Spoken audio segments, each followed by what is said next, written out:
beaucoup. Je me tourne vers vous. La question du téléspectateur, est-ce que l'opposition veut vraiment une alternance? C'est quoi sa stratégie? Une pré-campagne qui est un peu... dans laquelle on ne voit pas le candidat, par exemple, Awa-Domelo, en train de dérouler son plan, sa stratégie, donc illisibilité à quelques endroits. Qu'est-ce que vous répondez à cela? Merci, madame. Je voudrais d'abord dire que ce n'est pas parce qu'on ne voit rien se passer qu'il ne se passe rien. Mais on est dans une élection présidentielle. Vous êtes d'accord qu'on a besoin de voir des choses pour choisir le candidat? Nous allons utiliser la même stratégie qui nous a permis de passer l'étape du Conseil constitutionnel. Okay. Vous savez, nous partons en candidat indépendant. Et en candidat indépendant, nous n'allons pas avoir la même stratégie que ceux qui sont adossés sur des appareils politiques. N'est-ce pas? Nous parlons aux grands électeurs, d'abord dans un premier temps. Quand j'ai dit qu'il a rendu visite à ses parents, c'était pour simplement avoir leur bénédiction. Les grands électeurs, c'est qui?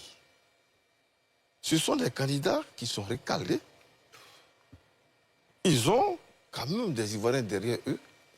Ce sont aussi les leaders d'opinion. C'est le COJEP aussi, qui est un parti qu'on va rencontrer. On va discuter avec eux. On parle aux confessions religieuses. Ça, c'est la première étape. La campagne de 2025, vous allez avoir des surprises, madame. À quel niveau? J'en viens. Vous allez avoir des surprises. On va dépasser le débat des personnes pour parler de la vision de la Côte d'Ivoire. Et nous avons une vision. C'est ce qu'on attend. Et nous allons l'expliquer. Nous avons une vision. Vous savez, vous parlez de l'opposition, Moi, je parle ici au nom du candidat Awa-Domelo, qui, dès lors qu'il a constaté qu'il y avait un blocage, a fait des démarches. Aujourd'hui, on considère qu'aller rencontrer M. Fieni, ce n'est pas important. C'est très important, madame, s'il vous plaît. C'est très important de rencontrer M. Tobi. C'est très important de rencontrer M. Assalé. C'est très important de rencontrer même M. Jean-Luc Bion. Le timing n'est-il pas court pour cette rencontre? Ce n'est pas une question de timing. C'est une question de constituer une force capable, non pas d'empêcher le 4e mandat, mais de mettre fin au régime du RHDP. C'est ça qui est l'objectif. Donc nous voulons mettre fin au mandat, au régime du RHDP, et non pas au mandat de M. Ouattara. Alors, la vision que nous avons, elle est très simple, madame. Aujourd'hui, on constate que dans notre pays, la Côte d'Ivoire a été privatisée. C'est-à-dire que la Côte d'Ivoire appartient à un régime qui fait ce qu'il veut, qui exclut qui veut, dans le jeu démocratique, qui se permet tout. Mais pour mettre fin à un tel régime-là, il faut une forte coalition. Mais aussi, il faut parler aux Ivoiriens pour leur dire que le boycott ne peut pas mettre fin au régime du RHDP. Il faut aller voter. Et nous avons notre discours. À un moment donné, on va le dire. Mais déjà, je vais vous donner quelques grandes lignes. D'accord, terminé. Madame, la Côte d'Ivoire a connu différentes crises. Mais aujourd'hui, il faut solder le passé et entrevoir l'avenir. La réconciliation n'est pas faite. Les victimes doivent connaître réparation. Et nous pensons que c'est l'un des chantiers les plus importants. Nous nous inscrivons dans cette dynamique. À la suite de la réparation des victimes, il faut prendre une loi d'amnistie générale pour permettre l'apaisement politique. Et par la suite, nous pensons que il faut mettre sur pied ce qu'on appelle, ce que nous appelons le comité, le conseil des sages. Parce que nous pensons et nous estimons qu'il faut faire une transition politique à l'issue de ces élections. Il faut faire une transition politique. 10 secondes pour terminer. Ce conseil des sages va être constitué de tous les anciens présidents, de tous les anciens présidents d'institutions, des leaders politiques qui ont un point important, OK. des chefs religieux, pour que les questions qui ont divisé la Côte d'Ivoire soient débattues et réglées.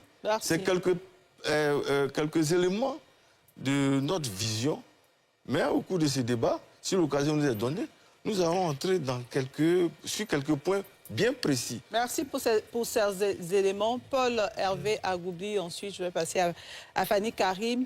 La préoccupation du téléspectateur et la préoccupation d'une bonne partie de la population ivoirienne, notamment, finalement, que veut-elle cette opposition? Veut-elle une alternance démocratique? Veut-elle vraiment une alternance démocratique? On a des dissensions, des mésententes, des positionnements qui ne sont pas compris. En tant que membre de Cap Côte d'Ivoire, que répondez-vous?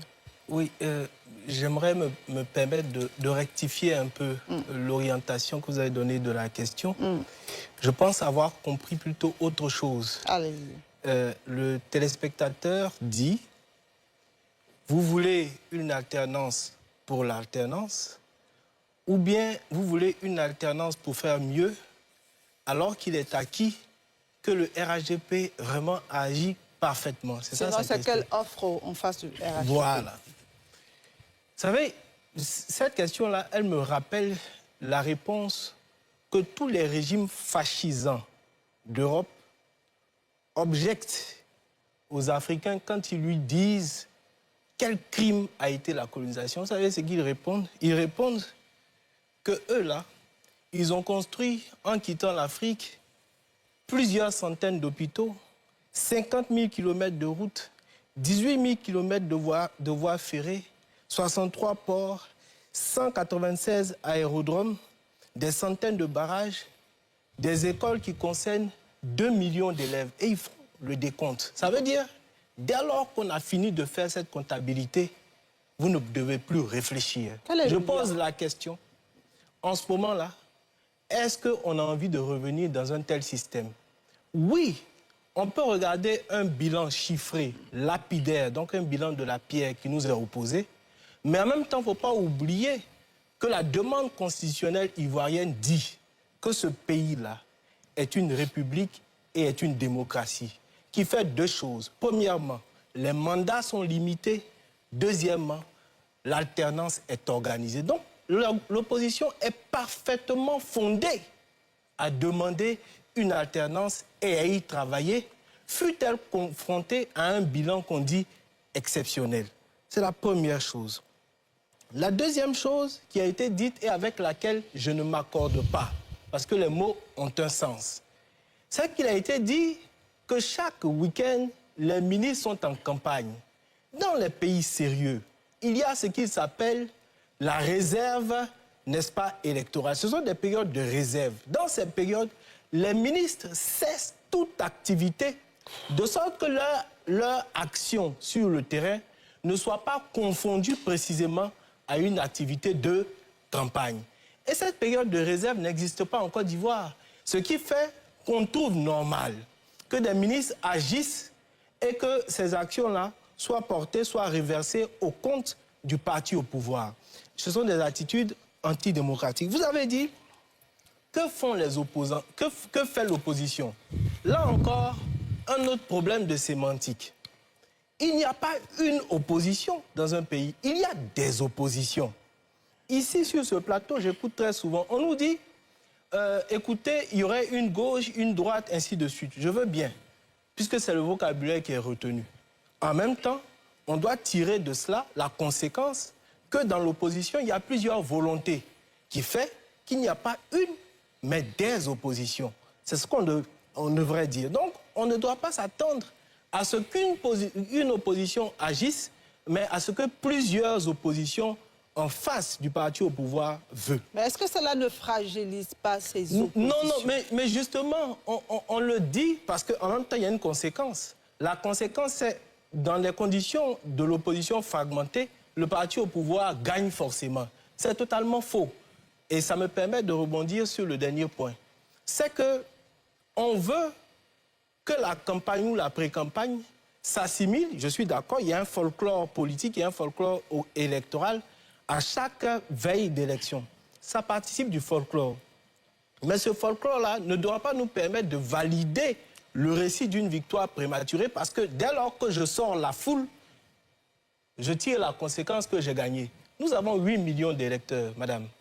Depuis 2010, il y a environ 4 millions d'électeurs qui se mobilisent. Si vous prenez l'élection de 2010, ces 4 millions d'électeurs se sont répartis dans la tripartition du FPI, du RDR et du PDCI. Le FPI, 1,7 million, le RDR, 1,4 million environ, et puis le PDCI, 1,1 million voix. Ça veut dire ce que disait M. Kwaku, je pense. M. Kwame. Ou M. Kwame, a son importance. Parce que dans les conditions où l'électorat, où le public, où le personnel électif est localisé, mais vous devez lui parler de façon stricte et vous devez avoir des stratégies qui s'intéressent à lui. Puisque dans les 30 millions d'habitants, vous parlez à un public qui est très localisé. Terminé. Et je peux vous dire, pour savoir ce qui est fait au niveau du MGC, par exemple, qu'une telle stratégie existe, puisque des missions sont faites de sorte à parler directement à ce corps électoral-là qui, lui, devra se décider le 25 octobre. Merci.